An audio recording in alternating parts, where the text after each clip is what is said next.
شايف ايه الاسباب؟ هل ده ليه ظروف معينه، ظلم اللعيبه تعرضت له؟ هل الجيل ده مثلا ما خدش حقه بشكل كافي؟ يعني قول لي وجهه نظرك في الحته دي. بص، انا وجهة نظر حسام في الموضوع ده.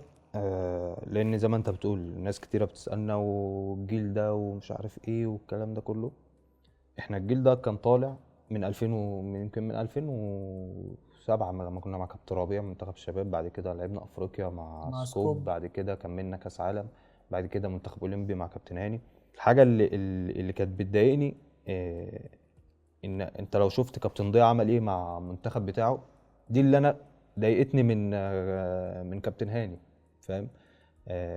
كان كابتن ضياء كان سبورت دايما للعيبه بتاعته اه، مع المنتخب مع الاول كان ليه المنتخب. دور اه كبير جدا طبعا في ان النني يلعب، وكان هو وحجازي واخدهم من منتخب الشباب ومحمد صلاح. فاهم. فانا دي بصراحه، طبعا مع الثوره مع مجزره بورسعيد.